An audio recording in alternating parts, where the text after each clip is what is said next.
אהלן, שמי טל פדרמן, מאמנת רפואית. למדתי אדריכלות בסקוטלנד ועסקתי בזה מספר שנים, עד גיל 28. 18 באפריל 2004, היום בו התפוצץ לי המוח, וחטפתי שבץ מוחי. 40 יום הייתי מרותקת למיטה בבית חולים, לא יכולתי לזוז. כל בוקר אבא היה מגיע לצחצח לי שיניים, אמא מגיעה לסרק ולהלביש, לאחר שהאחיות במחלקה קילחו אותי. איך מתמודדים עם נכות באמצע החיים? למעשה בגיל 29 בדיוק אני מוצאת את עצמי על כיסא גלגלים. כאשר אני אדריכלית בתחילת דרכה. נשואה עם 2 תינוקות בבית. הבית הפרטי שבדיוק סיימנו לתכנן ולבנות. שנה שלמה בשיקום בבית חולים לוינשטיין, מתוכם 8 חודשים על כיסא גלגלים. אני זוכרת את החופשה הראשונה כשיצאתי מבית החולים. ישבתי במרפסת עם כוס קפה והבנתי משהו.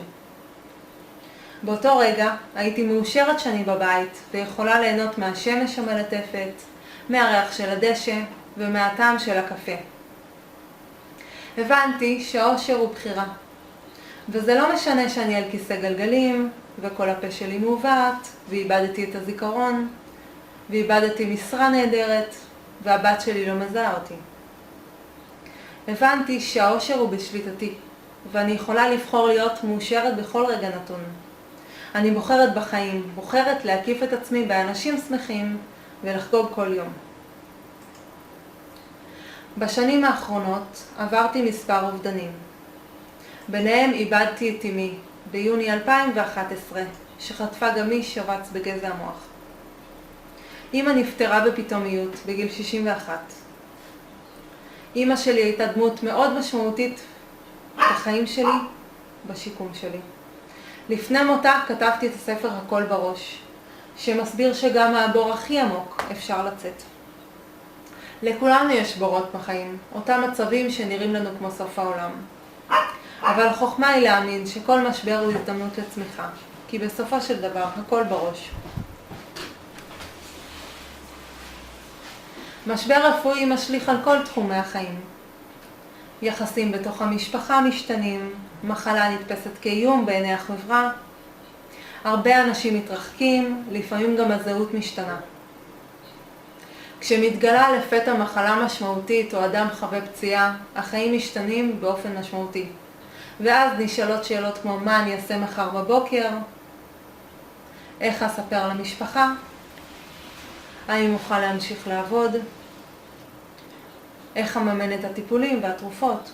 נכון, מחלה מביאה איתה המון סימני שאלה. משבר רפואי גורם לתחושת חרדה, בלבול, לחץ, בדידות וחוסר אונים. מתעוררות שאלות רבות, ובדרך כלל למערכת הרפואית אין זמן להתעסק בהן. מאחר והשאלות נותרות ללא מענה או מענה חלקי בלבד, זה מעצים את התחושות הקשות ומקשה על ההתמודדות עם המצב החדש. באותה תקופה שכבתי שנה בבית חולים, ובמשך השנה הזו הגעתי לתובנות חדשות. התובנה הכי משמעותית היא שגם בתוך הכאוס וחוסר השליטה ישנם דברים שנמצאים בשליטתי. ואני יכולה לנהל את המחלה ולהחליט מי יהיה בסביבתי, מי יטפל בי, כמה מקום אני נותנת לעצב וכמה לשמחה, אם בכלל. בדיעבד גם גיליתי שיש קשר הדוק בין גוף ונפש. נפש בריאה וחזקה יכולה לסייע לתהליך ההחלמה. משפחה תומכת יכולה להקל תהליכים, אבל הבחירה היא בידי המטופל. אז מה עושים? אני אתן לכם טיפ שמבוסס על מחקריו של דוקטור טל בן שחר, מרצה וחוקר פסיכולוגיה חיובית. מדובר ב6 צעדים שאם נתרגל אותם נגיע לחשיבה חיובית, נינוחות וקבלה עצמית.